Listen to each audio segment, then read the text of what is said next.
Namaste, hello and welcome back to another video on Hamsavahini, Vajraasthra. I'm Awhona and today's video is going to be about my TBR for Randomathon Round 2, which has been created and hosted by Maci from The Bright Side Girl. I'll leave a link to her announcement video as well as all the other relevant videos in the description box below as well as in the overhead cards above. The Randomathon is a theme-based readathon and Round 2 would start from April 8th and will continue till 21st of April, and the theme for this round is food. So Maci has given us 5 challenges which we can use to center our TBR around, and I'm quite excited for this particular readathon, so do please join me further in this video.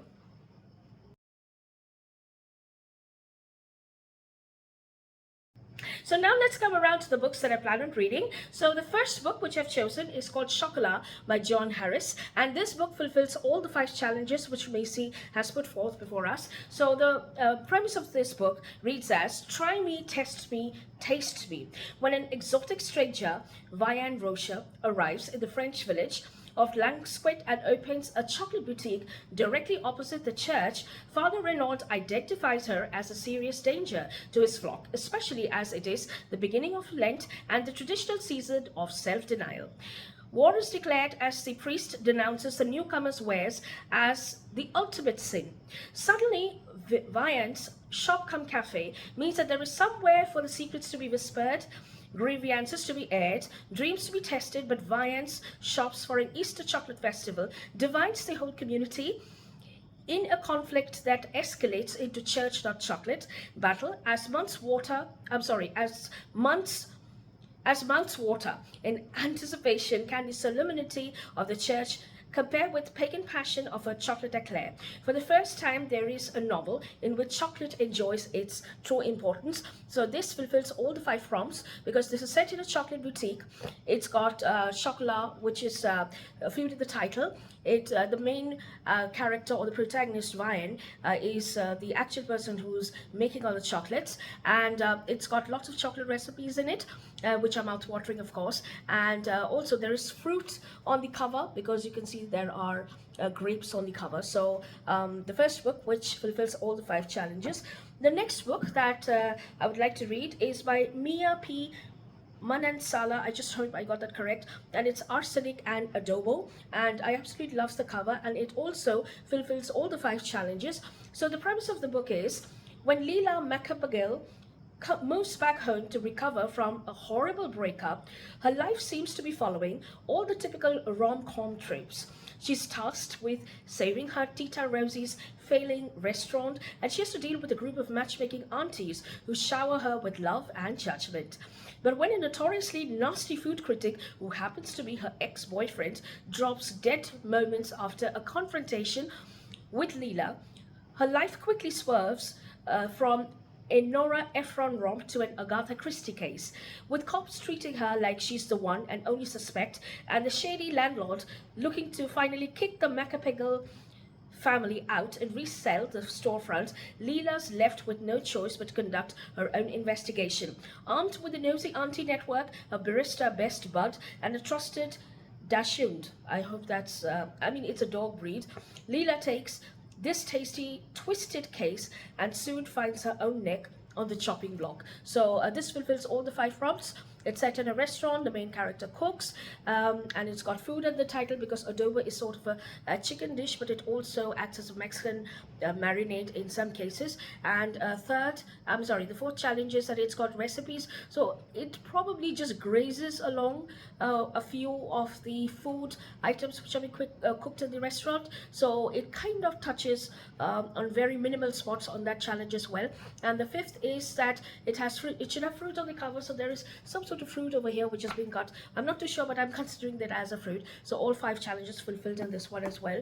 The next book that I would like to read, which also fulfills all the 5 challenges, is Live and Let Chai by Brie Baker. So this is a seaside cafe mystery, and it's got the regular trope of this main protagonist trying to open a seaside cafe which sells tea, and there are approximately 44 to 45 different flavors, and word goes around, and suddenly there is a man who was found dead, and just next to him is the tea, I think the tea jar from this particular restaurant, and therefore the protagonist is in a tight spot and she needs to save herself. So this book also fulfills all these 5 prompts, which is that it is set in a seaside cafe. The main protagonist is the person who is brewing the tea and making all the recipes, and the third is that it has got a beverage, chai, which is there in the title. And the fourth challenge is that it has some recipes, because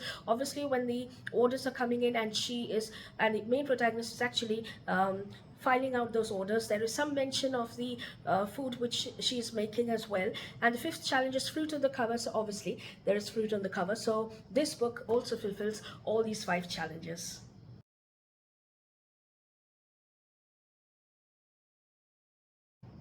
Now, one of the fantasy books which I would really like to read is A Magic Steeped in Poison by Judy Lin, and this is all about tea brewing. Now, it does not fulfill either any of the 5 challenges, it does not fit into it, but this is actually all about tea brewing, and it is related to Chinese mythology, and the cover is spectacular. As you can see, there's a teapot over here, there are 2 fishes, and there's a lotus flower around which this tea is brewed. And this is actually about a tea master, and the tea master brews a tea which becomes accidentally poisonous, which is ingested by her own mother and her little sister, and her mother dies immediately on the spot, and her little sister is left suffering. So to find out a remedy, this tea master has to enter into an imperial competition which is held, fortunately, in the imperial city, and this competition is all about brewing an exotic tea, and the winner of this competition will be rewarded with a special gift from the royal princess. So in order to find a permanent cure for her dying sister, this tea master competes in this competition, and this is what the story is about. So it's absolutely beautiful. Its concluding part is a venom dark and sweet, and it's got a gorgeous cover as well. But of course, there's nothing which is food related on this cover. These are actually venomous snakes, and I'm not too sure about the premise of this book, but it is definitely a continuation. So these are 2 fantasy books which are based around Chinese mythology. Now, the next set of books fulfills 4 of the challenges which Maci has provided us. So one of these books is called Sita's Kitchen by Raghav Khanna, and the premise of this book is she was told girls belong in the kitchen, but her destiny was to rule it as a chef. London-based restaurateur Arun and his assistant Ben are on a business trip. They stop at a roadside cafe in Himachal Pradesh and are astonished with its European looks and Italian menu. A cynical Arun samples a dish and is blown away by its authenticity. His astonishment turns into disbelief when he learns that the cook is Sita, a simple mountain girl who has never in her life stepped outside her village. Ever since her mom passed away, Sita has started helping her deaf-mute father run their small tea stall. Sita loves cooking, and when a traveling Italian chef gifts her a cookbook, the passion becomes an obsession. Aided by YouTube videos, Sita soon revamps the tea stall and turns it into an elfin cafe. Arun recognizes Sita's extraordinary talents and convinces her to move to London and become a chef in his restaurant. However, Sita's lack of professional training is soon apparent. Help comes in the form of Anwar Khan, a veteran butcher who takes a floundering Sita under his wings. She embarks on a journey navigating the cutthroat and often ugly world of gourmet chefs, where gender conventions and racial undercurrents can make or break careers. As she strives to carve a niche for herself, Arun starts feeling differently towards Sita. Just when Sita starts believing in her special destiny, one incident alters her inside out and leads her to rediscovering herself. So it's a very interesting premise, and this is a story of a girl becoming, a chef in a foreign land, and I'm quite eager to read this one. Now, the only challenge which it does not fulfill is a food in the title. Otherwise, it fulfills all the other 4 challenges. Now, the next book that also fulfills four of the prompts is Sweet Bean Paste by Dorian Sukigawa. And the only prompts that it does not fulfill is fruit on the cover. So, the premise of this book from the back is a charming tale of friendship, love, and loneliness in contemporary Japan. Sentaro has failed. He has a criminal record, drinks too much, and has a dream of becoming a writer, which is just a distant memory. With only the blossoming of cherry trees to mark the passing of time, he spends his entire days in a tiny confectionery shop selling doriyaki, a type of pancake filled with sweet bean paste. Until that is, Toku comes into his life. An elderly woman with disfigured hands and a troubled past, she makes the best sweet bean paste Sentaro has ever tasted. The unlikeliest of friendship blossoms, but it will take all their resolve and plenty of pancakes to protect themselves when Toku's dark secret comes to light. So this is a very interesting book, and it definitely covers four of the prompts. Now, the next book, which also fulfills four challenges, is called Midsummer's Mayhem by Rajni La Roca, and this is a middle grade novel.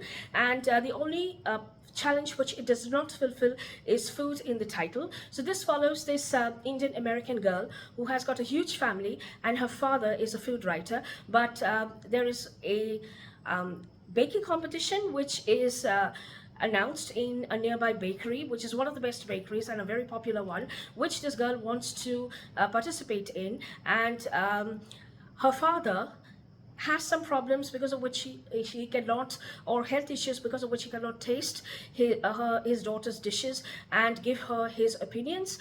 So she tries to get the help of her family, and she tries to infuse herbs which she finds in a nearby forest with the help of a friend. But then these herbs which she incorporates in her baking actually starts breaking out a mayhem for those who consume it. And it is this girl who has to find out what exactly are the properties of these herbs, and what sort of mayhem they can spread so that she can curtail on them and also win the baking contest. So this is what the premise of this book is. So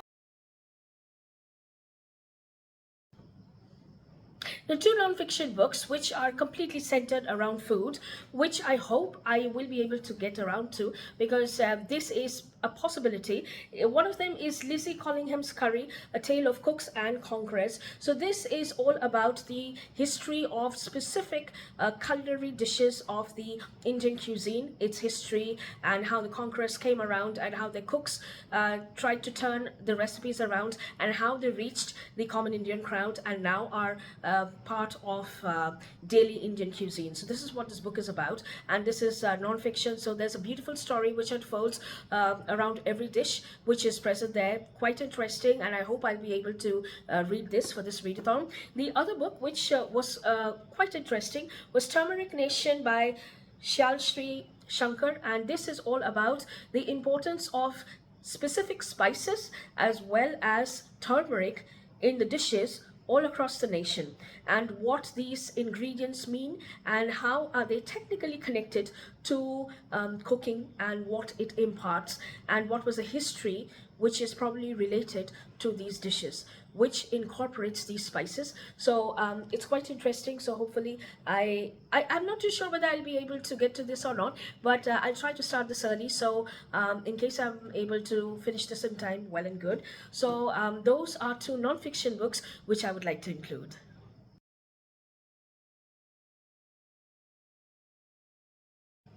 Now, one of the other books which I really am looking forward to reading in this readathon is called More Than Just Biryani by Andalip Wajid, and this is centered completely around Indian cooking, and this features a food writer called Sonia who befriends a very quiet Muslim lady called Zubin, and Zubin is well known for making excellent biryani. And to find her inspiration, Sonia tries to talk to Zubin and to spill out her secrets. So Zubin takes her on a journey where her mother as well as her grandmother, they passed their knowledge and inspirations for cooking excellent food to Zubin, and it's a food journey, it's a culinary journey spanning across 3 generations, and this is what this book is all about. It's actually excellent, and it's got loads of recipes which are really interesting, so I'm quite looking forward to getting to this.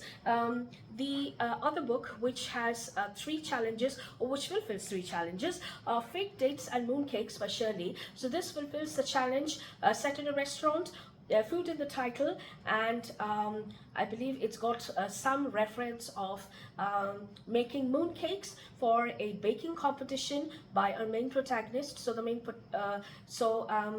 I believe the main protagonist cooks as well, and I think that it just touches the challenge of recipes, because there's only one recipe, which is the baking of mooncakes. So this story is about our main protagonist Dylan Tang, who he has to juggle his time between school and taking or making deliveries for his Chinese grandmother's